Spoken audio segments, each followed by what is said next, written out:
malaxé.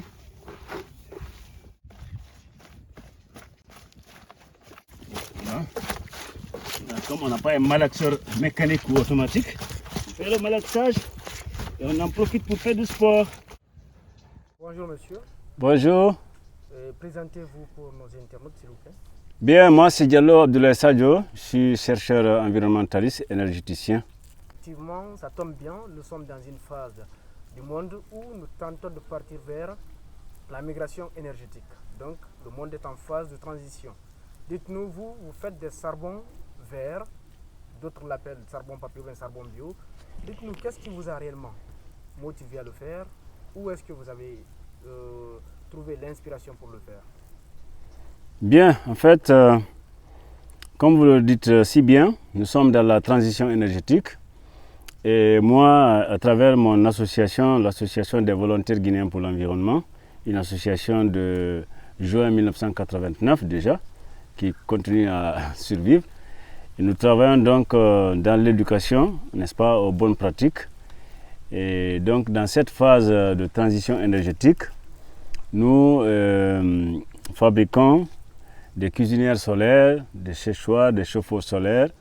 Et à côté, nous fabriquons ce charbon vert qui est un produit issu de mélange de différents papiers et de cartons en fait, qui sont jetés à la poubelle, soit dans les bureaux, soit dans les magasins, soit aux écoles, soit au marché. Et donc nous faisons un effort pour le moment de collecter ces cartons et ces papiers au niveau de ces endroits. Et puis une fois ici sur nos petits chantiers, on essaie de faire des opérations. Alors ici maintenant on mélange avec soit l'argile, soit le bouillon de tapioca. Mais en ce moment, on forme différentes, on donne différentes formes. Voilà, selon le goût des clients. Alors voilà. Et ça fait combien de temps depuis que vous avez commencé à faire ça? Bon, moi je suis pratiquement à la 9e année, hein, parce qu'il y a longtemps, j'ai appris justement l'existence de cette technologie au centre Songhai au Bénin, mais je l'ai appliquée récemment. Je n'ai été nulle part, mais l'Internet m'a beaucoup inspiré. C'est une technologie, je peux dire en tout cas popularisée, universelle, qui est disponible un peu partout. Mais moi, en fait, c'est la demande dans mes pratiques de cuisine solaire qu'on m'a incité à justement adjoindre une technologie de substitution. Parce que le solaire a 3 limites, bien qu'il soit utilisé en une énergie gratuite. Il y a les nuages, les journées nuageuses, les cuiseurs solaires ne fonctionnent pas bien. Et quand il fait nuit, naturellement, quand il fait nuit, on peut parler du soleil. Et maintenant, quand il pleut aussi, il n'y a pas de possibilité d'utiliser le solaire. Donc voilà ce qui m'a conduit à m'intéresser depuis 9 à 10 ans maintenant à la fabrication de ce nouveau charbon vert qui a heureusement une disponibilité énorme de matériaux. Et là, effectivement, vous parlez de comment est-ce que vous faites pour transformer ces tonnes de papier que vous récupérez, vous les recyclez pour en faire du charbon qu'on peut utiliser dans les familles. Et dites-nous quelles sont les difficultés auxquelles vous faites face dans vos travaux. Bien, peut-être on va parler des difficultés. Les difficultés sont principalement liées au manque d'équipement, parce que là, vous voyez, j'essaie de faire mon produit fini à la main, à l'artisanal. Imaginez-vous combien de briquettes je peux faire d'ici le soir, ou d'ici que je serai fatigué, ou d'ici que je ne serai aux heures de mes obligations religieuses. Et voilà, donc, je suis très limité du fait de manque d'équipement, parce que maintenant j'ai besoin de moules performantes qui m'aident à sortir un plus grand nombre dans un temps raisonnable, parce que la demande elle est vraiment importante maintenant. Et nous sommes sollicités dans les marchés, dans les familles, mais pratiquement on joue au cache-cache parce que nous ne pouvons pas répondre à toutes ces demandes qui sont devenues déjà très très importantes. Vous, ce projet dont vous animez aujourd'hui, dont vous êtes en train de mettre en exécution aujourd'hui, ça représente quoi pour vous en fait? Ben, ça représente pour moi un devoir citoyen, parce que je suis en fait un citoyen sensibilisé à l'environnement. Alors voilà, cette transition énergétique dont nous parlons maintenant, c'est une obligation, c'est une des urgences du changement climatique. Savoir trouver des sources d'énergie renouvelables ou l'utilisation des sources, en tout cas d'énergie alternatives que les énergies fossiles traditionnelles qui ont fait leurs limites et donc ils sont en train de compromettre l'avenir de l'humanité avec toutes ces pollutions. Voilà donc ce charbon biologique et d'autres charbons que nous faisons font partie en tout cas des solutions locales que nous essayons, n'est-ce pas, de sensibiliser les communautés, la population, les autorités, les milieux de la recherche et puis les milieux d'affaires, parce que ça c'est maintenant un business. C'est un business au point que moi par exemple, si je m'installe suffisamment maintenant, c'est une unité semi-industrielle qui va fabriquer des milliers de briquettes et qui va fournir à ces centaines de gargotiers, de restaurants ou de grandes familles qui vont désormais comprendre qu'on peut utiliser un autre charbon autre que celui des bois abattus injustement. Et voilà un charbon aussi propre à sa fabrication, propre à son utilisation. Parce que ce charbon que vous voyez, quand on va le brûler, il va bien sûr émettre de la fumée au départ. Il va émettre la fumée parce que le papier, sa fabrication est d'origine bois. C'est du bois qu'on a fabriqué le papier. Donc il n'y a pas de raison d'abord qu'il ne brûle pas. Mais cette émission de gaz est très limitée parce que 18 minutes après qu'on ait commencé à brûler, il n'y aura plus de fumée. En ce moment, il n'y a que la chaleur qui chauffe les marmites ou en tout cas qui font fonctionner un foyer. Maintenant, c'est à voir ce que vous voulez faire sur ce foyer. Sa durée d'utilisation est quelquefois supérieure à celle du charbon traditionnel.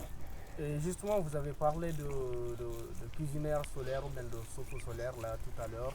Et parlez-nous un peu, il s'agit de quoi en fait, c'est quoi et quoi?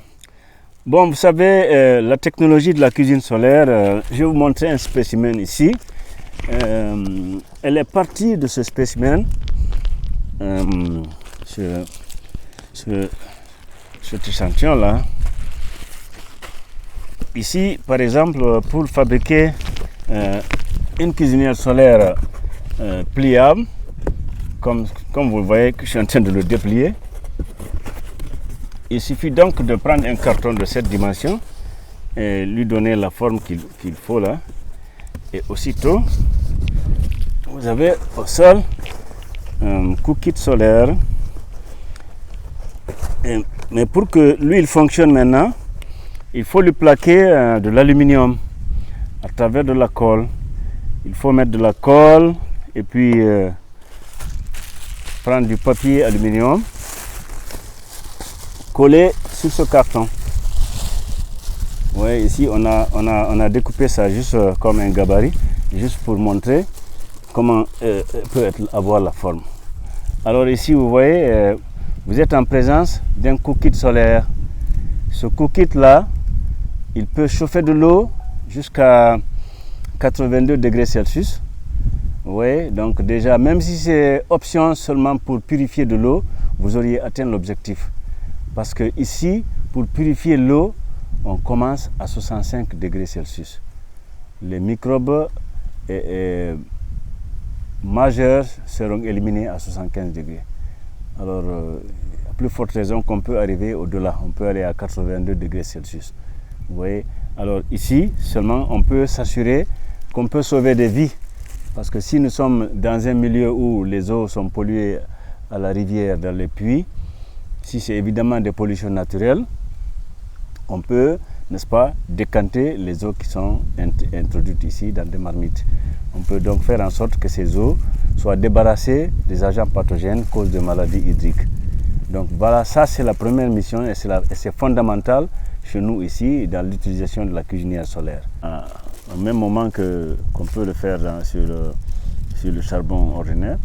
Alors ces séchoirs-là, quelquefois, on les utilise même pour sécher ces charbons. Voilà, c'est une des raisons même qui rapproche aussi. Parce que ce charbon est venu n'est-ce pas, pour répondre à la limite du solaire. Parce que le solaire, comme je vous ai dit au départ, est limité à la présence des nuages, à la présence de la pluie ou de la nuit. Alors quand c'est la nuit, ce sont ces charbons que nous utilisons. Maintenant, on va être certainement amené à les utiliser en permanence parce qu'on a pu comprendre qu'on pourrait obtenir suffisamment de stock pour fabriquer, n'est-ce pas, ce charbon en papier. Aujourd'hui, pour vous, c'est quoi le défi? Le défi, c'est... C'est du projet électricien solaire, charbon en papier, charbon bio. Bon, le défi, c'est de se comprendre toujours avec la population, c'est d'amener la population à une compréhension sur les problèmes majeurs que traverse l'humanité. Est-ce que vous voyez de plus en plus, il y a des vagues de chaleur, des vagues de poussière, et des crises économiques, des maladies épidémiques qui exposent l'humanité à des dangers imminents. Alors, vous verrez qu'il y a par endroits une perturbation de la pluviométrie. Il y a vraiment pas mal de problèmes majeurs. Vous voyez en milieu urbain comment le déboisement prend de la dimension au profit de l'urbanisation.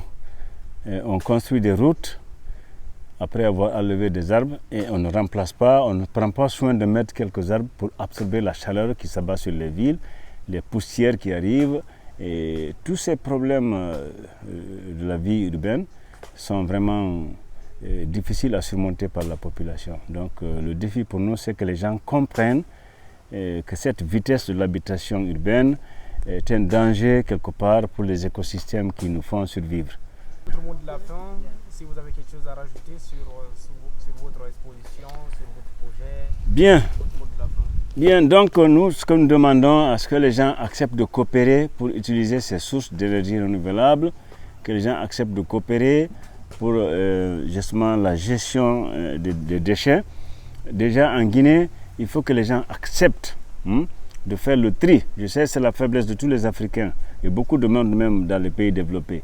Quand vous consommez des choses chez vous, prenez le loisir de séparer les papiers des plastiques, séparer les humides des autres. Tout ce qui vient de la table ou de la cuisine, on ne peut pas les mélanger avec les papiers. Vous voyez par exemple ces papiers que nous venons d'utiliser, c'est au bureau Amnesty International de Guinée qu'on nous a offert ces papiers. Voilà, s'ils étaient avec de l'huile ou de l'eau, on n'aurait pas pu les prendre. Et c'est la même chose que dans les universités ou dans certains marchés. Donc, il faut que les gens fassent, n'est-ce pas, la pratique du tri, n'est-ce pas, d'une activité religieuse. Parce que je vous dis, au fur et à mesure qu'on continue à mélanger les déchets de notre consommation quotidienne, on compromet la vie citadine qui est déjà, comme je l'ai dit précédemment, on n'a plus de place, ni pour les cimetières, ni pour rien, on ne plante pas des arbres. Alors ces déchets que nous produisons au quotidien avec ces immeubles qui fusent de partout, c'est très très grave quand les gens ne font pas le tri à leur lieu de consommation. Il faut séparer les choses, c'est ça le tri. Séparer les cartons, les papiers du plastique, séparer les déchets de la table, de la cuisine et les autres.